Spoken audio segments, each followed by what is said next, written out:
Selamat pagi, salam sejahtera buat kita semua. Perkenalkan, nama saya Marni Anggi Borusi Galingging dari kelas PSPF 2020C.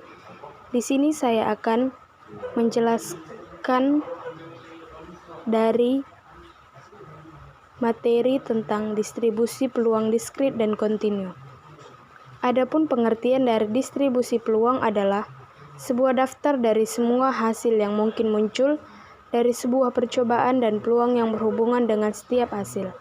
Ada dua macam distribusi peluang, yaitu distribusi peluang diskrit dan distribusi peluang kontinu. 1. Distribusi peluang diskrit hanya dapat bernilai tertentu. Ciri-ciri utamanya adalah 1. Jumlah total peluangnya sama dengan 1. Yang kedua, peluang dari suatu hasil adalah antara 0 sampai 1.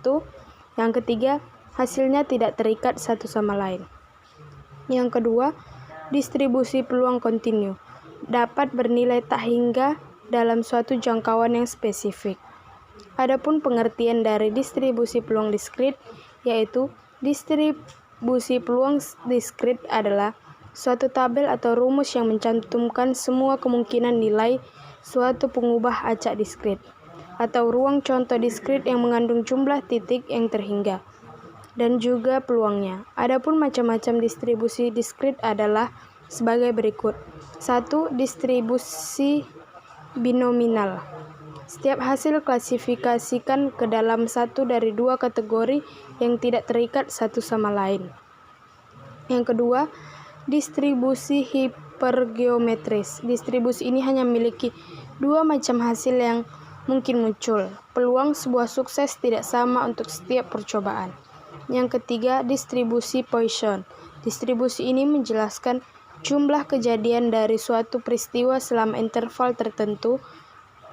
Peluang sebuah sukses terjadi secara proporsional dengan panjang intervalnya. Yang kedua, distribusi peluang kontinu. Distribusi peluang kontinu adalah peubah acak yang dapat memperoleh semua nilai pada skala kontinu. Ruang sampel kontinu adalah bila ruang sampel mengandung titik sampel yang tak terhingga banyaknya.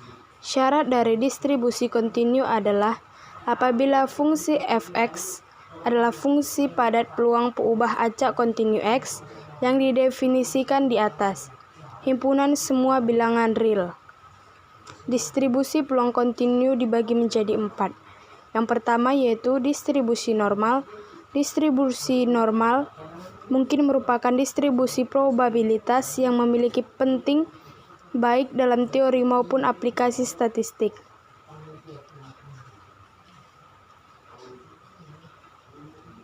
Yang kedua, distribusi student.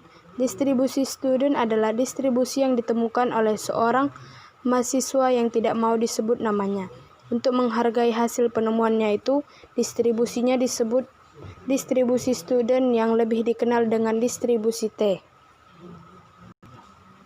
3. Distribusi Chi kuadrat. Distribusi Chi kuadrat merupakan distribusi yang banyak digunakan dalam sejumlah prosedur statistik inferensial. Distribusi Chi kuadrat merupakan kasus khusus dari distribusi gamma dengan faktor bentuk A sama dengan phi per 2, di mana phi adalah bilangan bulat positif dan faktor skala rho sama dengan 2. Jika variabel acak kontinu X memiliki distribusi Chi kuadrat dengan parameter phi, maka fungsi kepadatan probabilitas X adalah parameter dan disebut angka derajat kebebasan. Sedangkan yang keempat, distribusi F. Menurut Gaspers, secara teori sebaran F merupakan rasio dari dua sebaran Chi kuadrat yang bebas. Oleh karena itu, peubah acak F diberikan sebagai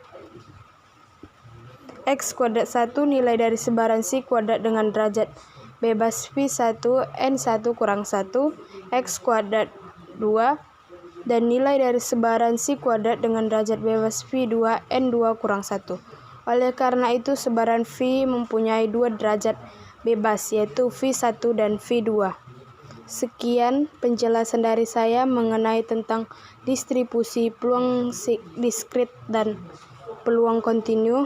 Apabila ada kata-kata yang salah, mohon maaf. Terima kasih.